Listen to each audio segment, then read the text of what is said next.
محتاج ہو کے آئے گا, اب آپ جو بات کرو گے یہ غور سے سنے گا.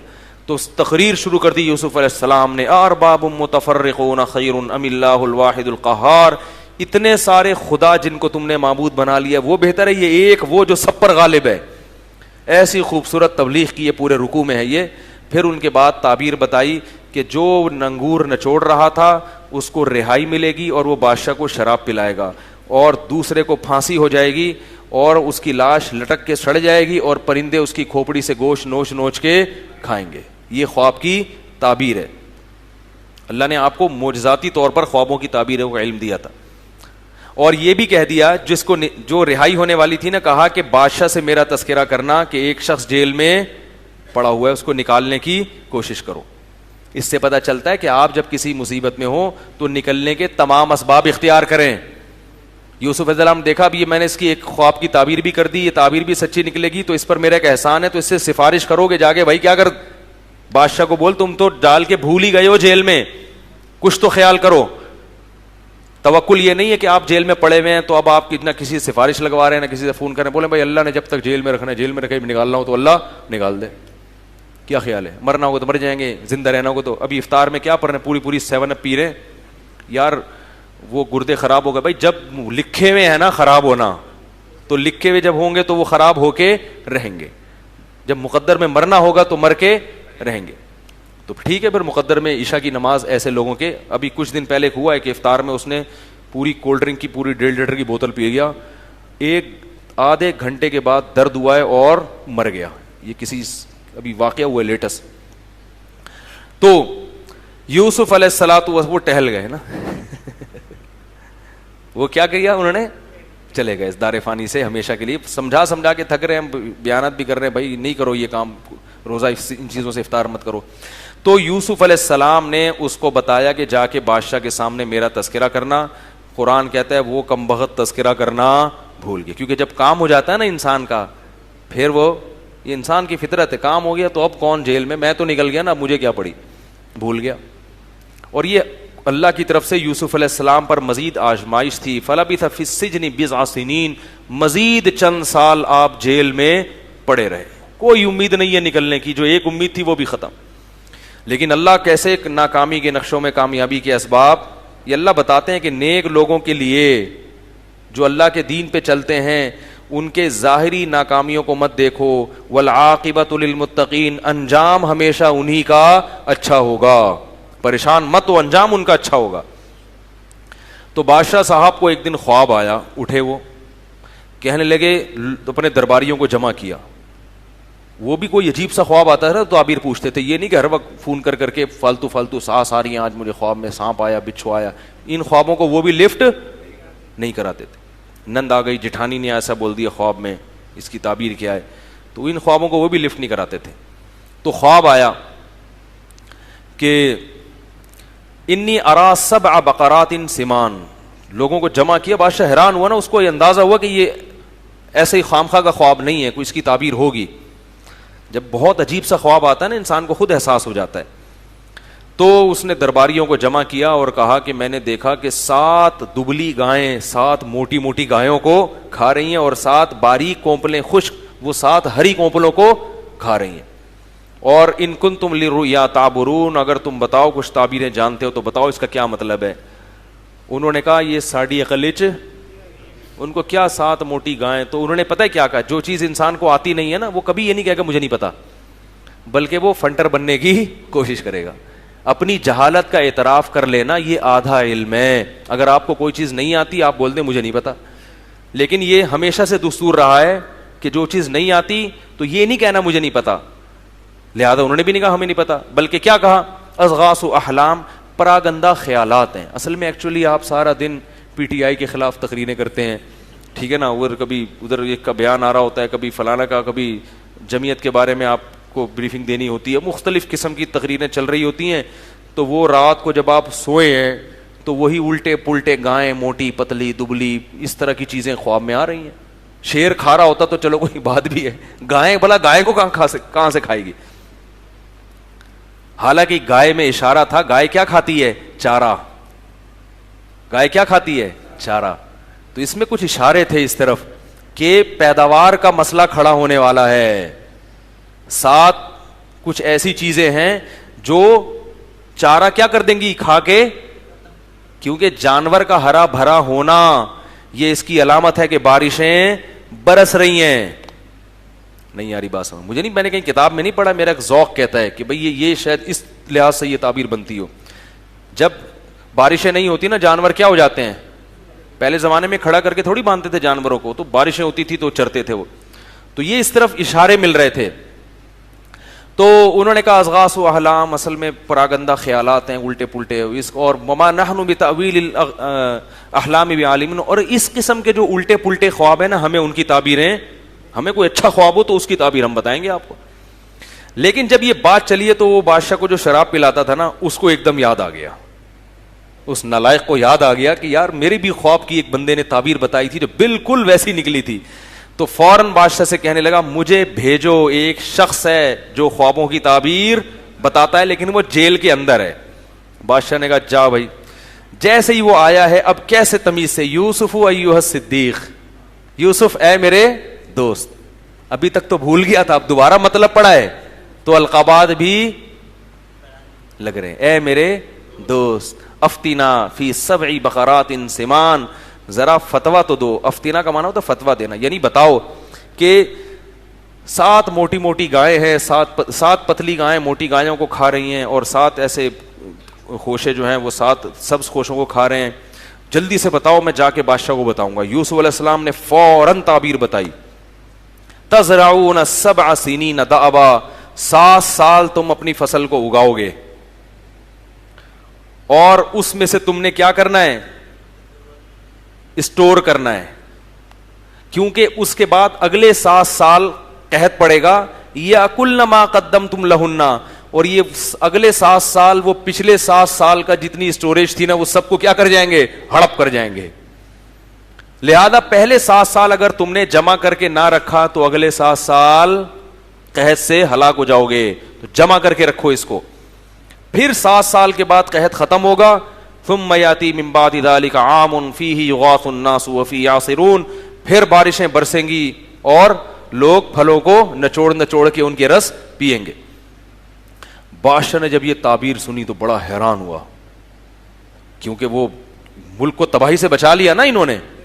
بادشاہ نے کہا ایتونی بھی, اس کو لے کر آؤ, یوسف کو کیا کرو, لے کر آؤ. اب کئی سال جیل میں پڑے ہوئے ہیں, جیسے ہی نمائندہ آیا تو فوراً چلے جانا چاہیے تھا, لیکن فرمایا نہیں, اسألہ, بادشاہ سے پہلے جا کے کہو کہ ان عورتوں کو جمع کر کے پوچھے کہ غلطی کس کی تھی, کیونکہ اب ان کو اندازہ ہو گیا کہ بادشاہ کو میری ضرورت ہے. اب میں اپنی ضرورت سے فائدہ اٹھا کے, اپنی کوئی پیسے نہیں مانگ رہے. انبیاء کو پیسوں کا خیال نہیں ہوتا, انبیاء اپنی عزت پہ آنچ نہیں آنے دیتے, کیونکہ نبی پر کی عزت پہ آنچ آئے گی تو اس سے وہ جو دعوت کا کام کر رہے ہیں وہ کام کیا ہو جائے گا, متاثر. لوگ کہیں گے یہ تو ان پر تو الزام لگائے. تو فوراً کہا کہ ما بال النسوۃ اللاتی قطعن ایدیہن, جن عورتوں نے اپنے ہاتھ کاٹے تھے ذرا ان سے جا کے پوچھو. تو بادشاہ کی بیوی نے کھلے عام اعلان کیا سب کو, یعنی اصل تھا کہ سب کو اعلان کروا دینا اپنی پاک دامنی کا. تو اس نے اعلان کر دیا کہ ہیا انا راودتہ عن نفسی الان حصحص الحق, کہ حق بالکل واضح ہو چکا ہے, میری غلطی تھی اور ہم نے اس کو نیک اور صالح پایا ہے.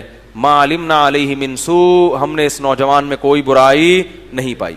ایک بات خوب یاد رکھو, پیغمبروں کی تو براءت کا اللہ اعلان کروا دیتے ہیں, پیغمبر کے علاوہ کوئی بھی ایسی شخصیت نہیں ہے جس پر الزام لگے تو اللہ اس کی براءت لازمی اعلان کروائیں.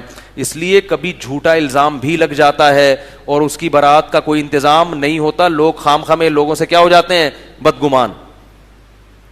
یہ ضروری نہیں ہے کہ جس نیک آدمی پر بھی تہمت لگے تو اللہ اس کی صفائی کا انتظام کرے, کیونکہ اصل بدلہ اللہ نے کہاں رکھا ہے, آخرت. پیغمبروں کا اللہ انتظام کرتے ہیں کیونکہ پیغمبر کی ذمہ داری کس نے لی ہے, اللہ نے. یہ میں اس لیے کہہ رہا ہوں کہ آج بعض شرارتی عورتیں بہت نیک نیک لوگوں کو نا جالوں میں گھیر کے کیا کر دیتی ہیں, رسوا کر دیتی ہیں, اس کی عزت کا جنازہ نکال دیتی, ایسا اس کو گھیر دیتی ہیں, اور وہ عبرت کا کیا بن جاتا ہے, نشان. پھر لوگ یہ کہتے ہیں کہ اگر یہ سچا ہے تو اللہ اس کی سچائی کو اعلان کیوں نہیں کر رہا؟ تو بھائی اللہ نے کب کہا ہے؟ دنیا میں ظلم ہوگا، کبھی اس ظلم کی سزا دنیا میں ملتی ہے اور بسا اوقات نہیں ملتی، آخرت میں ملے گی. اور بعض دفعہ صحیح الزام بھی لگتا ہے.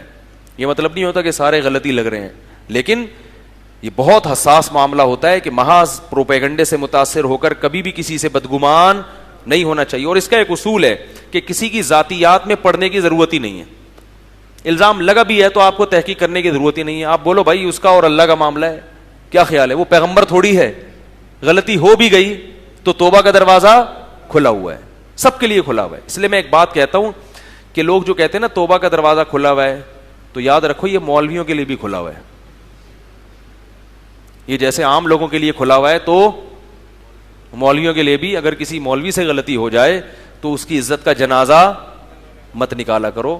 اول تو بسا اوقات پروپیگنڈا ہوتا ہے، اور اگر ہو بھی گئی تو شریعت ہمیں کیا کہتی ہے، چاہے مولوی ہو یا ڈاکٹر ہو یا انجینئر ہو یا کوئی بھی ہو، تو اس کی غلطی پہ کیا کرو؟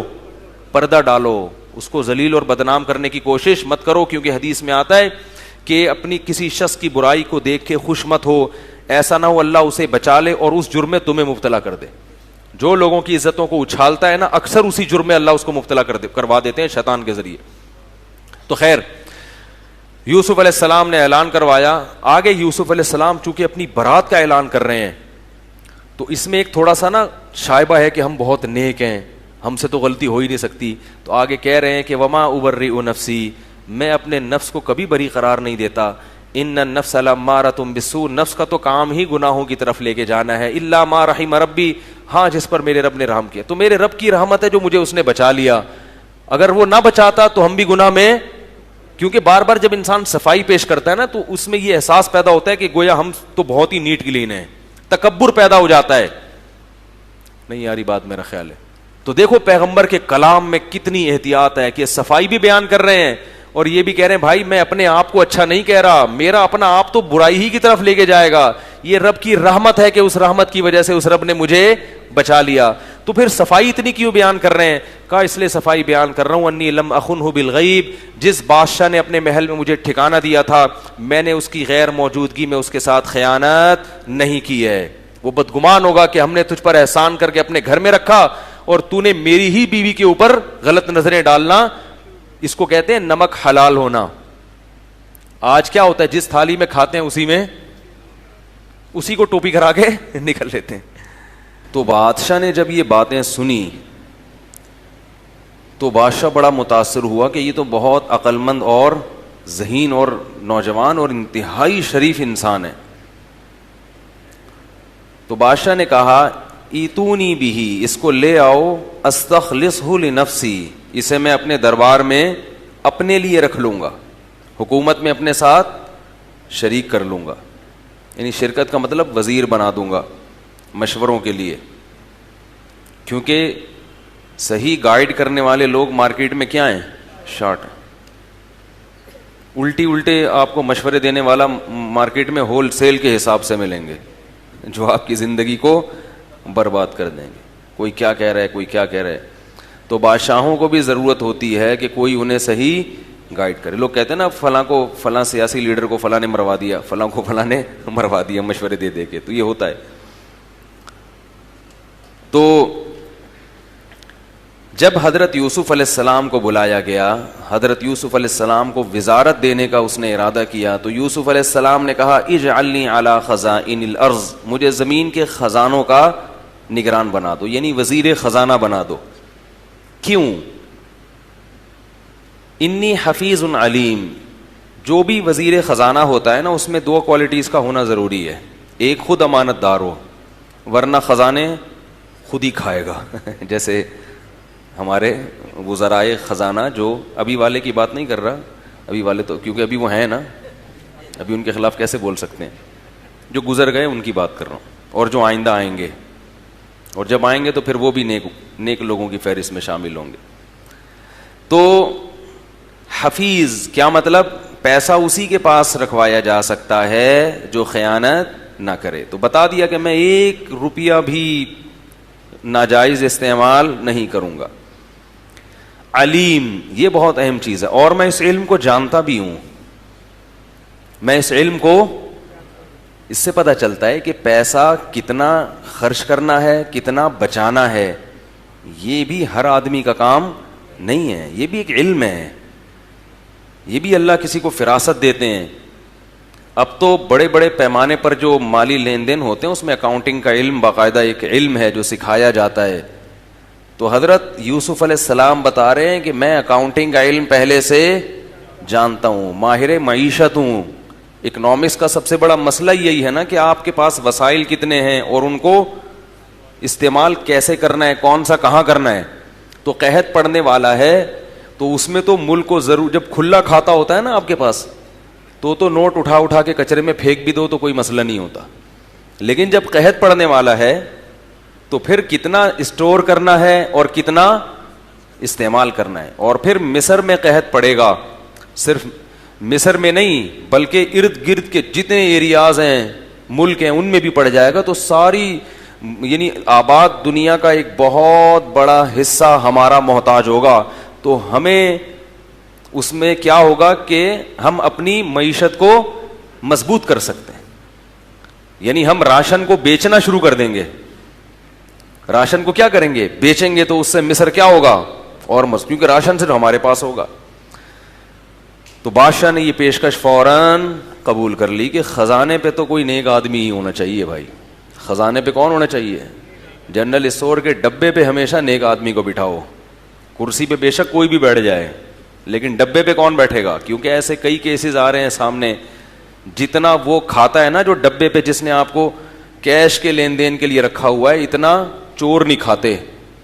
یہاں تک کہ اب آپ اگر جانوروں کے چارے کی دکان کھولتے ہو نا اس پہ بھی نیک آدمی رکھو. ایک صاحب نے بتایا کہ میں نے بکروں کے دانے کی دکان کھولی, اس میں ایک بندہ بٹھا لیا, وہ دانا کھاتا رہتا تھا, آدھے بورے کھا جاتا تھا ایک مہینے میں. بھائی باجرا ہے نا مرغیوں کا دانا, تو باجرا کھا رہا ہے, جب بھی چلتے پھرتے وہاں سے باجرا کھا رہا ہے, وہاں سے چنے کی دال کھا رہا ہے, کہہ رہا ہے آدھا بورا تو یہی کھا جاتا تھا. تو یہ بھی ہو رہا ہے مارکیٹ میں. خیر, تو اللہ فرماتے ہیں اس طرح ہم نے یوسف کو زمین میں ٹھکانہ دے دیا. اور قرآن کے سیاق و سباق سے پتہ چلتا ہے کہ کچھ وقت کے بعد یوسف علیہ السلام بادشاہ بن گئے. بادشاہ کی موت ہو گئی ہوگی یا کیا ہوا ہوگا, ظاہر ہے مرا ہی ہوگا, ورنہ بادشاہ اتنے آرام سے چھوڑتے تھوڑی ہیں کرسی.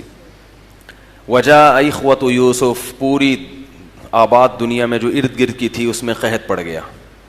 یعقوب علیہ السلام کے گھر میں بھی قحط. خبریں مشہور ہو گئیں کہ مصر کی گورنمنٹ ایسی ہے جو لوگوں کو غلہ تقسیم کر رہی ہے. قافلے آتے تھے اور پیسے دے کے, درہم اور دینار دے کے فی کس کے حساب سے غلہ تقسیم کیا جا رہا تھا کہ جس گھر میں جتنے افراد ہیں اس کو اتنے بورے راشن کے ملیں گے, افراد کے لحاظ سے. یہ ایک مینجمنٹ ہے. اس سے پتہ چلتا ہے کہ اسلام آپ کو تمیز سکھاتا ہے. اول فول زندگی یہ توکل نہیں ہے. لوگ کہتے ہیں جتنے پیسے کماؤ اڑاؤ, گنو نہیں, اللہ دینے والا ہے. گننا شروع کر دیا تو کیا ہوگا, برکت ختم ہو جائے گی. غلط ہے یہ. ایک گننا وہ ہوتا ہے جو پیسے کی محبت میں ہوتا ہے, ہر وقت گنتا رہتا ہے کتنے پیسے جمع ہو گئے کتنے پیسے, اور خرچ نہیں کرنا اس کو. یہ گننا حرام ہے.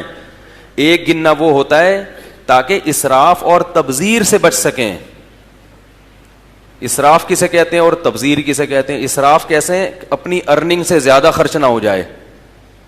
بھائی جب گنیں گے تو پتہ چلے گا نا کہ میرے گھر میں کتنے ٹماٹر آ رہے ہیں, کتنے پیاز آ رہے ہیں, کتنا شادیوں پہ اڑا رہا ہوں میں یعنی بچیوں کی, صحیح ہے, اور کتنا میں بیٹوں کی یا بچیوں کی یا کتنا فضول اڑا رہا ہوں. میری انکم اتنی ہے نہیں اور اڑا زیادہ رہا ہوں. تو اس سے بھی بچت ہو جائے گی. اور دوسرا تبذیر سے بچت ہوگی. تبذیر کہتے ہیں کہ اڑا تو اپنی انکم کے اندر ہی رہا ہے مگر غلط جگہوں پہ اڑا رہا ہے. کیا مطلب؟ جب آپ کیلکولیشن کرو گے جب آپ کو پتا چلے گا یار اتنے میں نے غل غپاڑوں میں اڑا دیے, کیلکولیشن سے پتا چلے گا کہ یار اتنے پیسوں میں تو میں عمرہ کر سکتا تھا جو میں نے برگر اور پیزا میں اڑا دیے ہیں.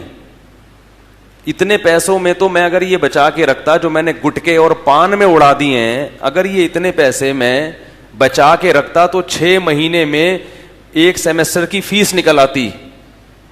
یہ کر لیتا, وہ کر لیتا, گاڑی خرید لیتا, موٹر سائیکل خرید لیتا, بہت کچھ. یہ مجھے تجربہ ہے. جب آپ آڈٹ کرتے ہیں اور آپ ہر چیز کو مینج کر کے چلتے ہیں تو آپ کو پتا چل رہا ہوتا ہے کہ میرے خرچ کرنے میں کہاں کہاں ایرر ہے. اسے سمجھائیں یار, یہ باتیں پولیس کا کام تھا سمجھانا, جو میں سمجھا رہا ہوں آپ, اور پولیس سمجھاتی ہے تو فوراً سمجھ میں آ بھی جاتا ہے. مولوی صاحب سمجھاتے ہیں تو کون سمجھے گا بھائی. تو اس لیے کیلکولیٹ کرنا چاہیے ارننگ کتنی ہے اور خرچ کتنا کرنا ہے. ہاں ایک اشکال ہوگا کہ نبی صلی اللہ علیہ وسلم نے تو صحابہ کو فرمایا, حضرت عائشہ کو فرمایا, لا تو کی فیوقع علیک, روک کے مت رکھو, گنو مت, اللہ بھی پھر گن گن کے دے گا. اشکال ہوتا ہے نا. تو بھائی یہ اعلیٰ درجے کا توکل ہے, کیونکہ وہ اتنا اعلی معیار پر تھے کہ ان کو اگر ایک وقت کا کھانا نہیں ملتا تو وہ پریشان نہیں ہوتے, تو کوئی بات نہیں ملے, کوئی اگلی دفعہ مل جائے گا. تو ایسا ظرف اگر ہے کہ اڑاؤ اور کل کھانا نہ ملے, روٹی نہ ملے, تو کسی کے سامنے ہاتھ نہ پھیلاؤ, کوئی بات نہیں, بھوکے سو جاؤ. اتنا ظرف اگر ہے تو پھر تو ٹھیک ہے, لیکن اتنا ظرف مارکیٹ میں آج کل ہے نہیں. اور شریعت نے ہمیں اس مقام تک اور اس معیار تک توکل کا مکلف بھی نہیں بنایا, یعنی شریعت نے ہم پہ واجب بھی نہیں کیا ہے کہ اتنا توکل کرو. تو ہمیں نارمل جو اسلام کی جو بیسک جو نارمل تعلیمات ہیں نا نارمل لوگوں کے لیے, اسی کو فالو کرنا ہے. سمجھ رہے ہو کہ کسی کے سامنے ہاتھ پھیلانے کی نوبت. ہمارا تو مسئلہ یہ ہے کہ پیٹ بھرا ہوا ہو نا, صرف افطاری میں خربوزے کے پیسے نہ ہوں, اس پہ لوگوں سے قرضے مانگنا شروع کر دیتے ہیں کہ آج خربوزہ نہیں ہے گھر میں. تو ایسے لوگوں کو تو لوگوں کے سامنے ہاتھ پھیلانے سے بچنے کے لیے اپنے خرچوں کو کیا کرنا پڑے گا. مجھے یاد ہے میں کسی کے یہاں پہلے رہا کرتا تھا, 8-10 سال پرانی بات ہے, تو کرائے پہ رہتا تھا. تو وہ مالک مکان ایک دن آئے, اچھی بلی ان کی تنخواہ تھی یار, مجھے آ کے قرضہ مانگ رہے ہیں. میں نے کہا پتہ نہیں کیا ہو گیا, میں نے دے دیا. پتہ چلا جی خربوزے لینے گئے تھے, یہ اتنے سارے خربوزے اٹھا کے لائے. خربوزوں کے لیے کیا مانگا, قرضہ مانگا افطاری میں, رمضان میں. تو اس لیے میں جو باتیں کر رہا ہوں نا میں ایسے ہی پھینک نہیں رہا, اس کے پیچھے کوئی حقیقت ہوتی ہے. تو اس لیے ہر چیز کو کیا کرنے کا حکم ہے, تمیز سے لے کے چلو. اس سے انسان کو پتا ہوتا ہے کہ بھئی میرے پاس کتنا ہے, اور پھر اس میں صدقہ کرنے میں بھی مزہ آتا ہے. پھر صدقہ کیا کرو خوب کہ بھائی میری اتنی ارننگ ہے کہ میں تھوڑا سا روک کے صدقہ بھی کر سکتا ہوں. پھر وہ نکالو, دے دیا, ادھر بھی دیا, ادھر بھی دیا, ادھر بھی دیا. صدقہ تو خیرات سے تو خوب کرنا چاہیے. تو حضرت یوسف علیہ السلام نے کیا کہا, انی حفیظ علیم, میں جانتا ہوں یہ علم. کیا مطلب, کیلکولیشن کا علم جانتا ہوں, معیشت کا علم جانتا ہوں. یہ نہیں کہا کہ کوئی مسئلہ نہیں, اللہ کھلانے والا ہے, اڑاؤ یار, دیکھا جائے گا جب 7 سال قحط آئیں گے, دیکھا جائے گا یار, اڑاؤ کھاؤ, جس اللہ نے آج دیا ہے کل اگلے 7 سال میں بھی وہ کھلا دے گا. یہ نہیں کہا. یہ میں اس لیے بار بار فوکس کر رہا ہوں کہ دینداروں میں یہ بڑی بڑی غلطیاں ہیں. دینداروں کو نا پورا فارمیٹ کر کے نئی ونڈو ڈالنے کی ضرورت ہے. اتنے بگڑے ہوئے ہو گئے ہیں, بہت سی چیزوں میں اتنے خراب ہو گئے ہیں کہ ان کے وائرس نکالنا آسان نہیں ہے, اسپرے سے کام نہیں چلے گا. تو اب جب پوری دنیا سے لوگ آنا شروع ہوئے, اچھا اس میں یہ بھی دیکھو, لوگ پلاننگ کرنے کو بھی توکل کے خلاف سمجھتے ہیں, فیوچر کی پلاننگ. یوسف علیہ السلام نے جو خواب کی تعبیر بتائی کہ قحط آئے گا, تو پہلے سے پلاننگ کر لی نا کہ بھائی اگلے 7 سال کی تم نے کیا کرنی ہے, تیاری کرنی ہے. تو پتہ چلا پلاننگ کرنا بھی توکل کے خلاف نہیں ہے, اور اگلے 7 سال کی تیاری کرنا بھی توکل کے خلاف نہیں ہے. ہاں ایک اہم بات ہے جس پر میں کسی اور وقت بیان کروں گا, ابھی نہیں کیونکہ موضوع چینج ہو جائے گا, وہ یہ کہ ان چیزوں میں اعتدال ضروری ہے, وہمی نہ بن جائیں. جیسے کمانا ضروری ہے نا, آپ توکل کر کے بیٹھ جائے کہ اللہ کھلائے گا اللہ پلائے گا تو ناجائز ہے. کمانا ضروری ہے, اسباب ہے نا کمانا, لیکن کمانے میں کیا ہے, اعتدال. اتنا ٹائم کمانے میں لگاؤ کہ صحت کا خیال نہ رہے, یہ توکل کے خلاف ہے. اتنا ٹائم کمانے میں لگا دیا کہ بیوی بچوں کو ٹائم دینے کا آپ کے پاس موقع ہی نہیں مل رہا, یہ توکل کے. ایسی صورت میں کہا جائے گا کہ کھلانے والی ذات اللہ کی ہے, تم پہلے تمام حقوق ادا کرو, اپنی جان کے بھی اور جو لوگ تم سے متعلق ہیں ان کے بھی. اس کے بعد جتنا ٹائم ملتا ہے کماؤ. اللہ نے اگر رزق کھولنا ہوا تو اسی میں کھول دے گا, اور اتنا دے دے گا جتنا 24 گھنٹے کمانے والوں کو دیتا ہے. یہ ہے اللہ پہ نظر کا مطلب. اور اگر آپ بیوی بچوں کے حقوق ادا نہیں کر رہے اور کمانے میں دن رات ایک کر دیے, یہ توکل کے خلاف ہے. کیوں؟ آپ سمجھتے ہو کہ میری محنت سے ملے گا, سمجھ رہے ہو, تبھی تو محنت کو فوکس کر رہے ہو, اللہ کے احکام کو فوکس نہیں کر رہے. تو مسلمان کہتا ہے کہ ملے گا اللہ سے, لیکن اللہ نے چونکہ محنت کا حکم دیا اس لیے ہم اللہ کے کہنے پر محنت کر رہے ہیں. تو اس میں اعتدال, صحت کے معاملے میں بھی اعتدال. میں بھی صحت کے فضائل پر بیان کرتا ہوں کہ صحت بہت ضروری, کولڈ ڈرنک نہ پئیں, ٹماٹر کے چھلکے مت کھائیں, چائے نہ پئیں, کافی چھوڑ دیں وغیرہ وغیرہ, بہت سارے میرے بیانات ہیں. لیکن اس میں بھی کیا ہے؟ اعتدال.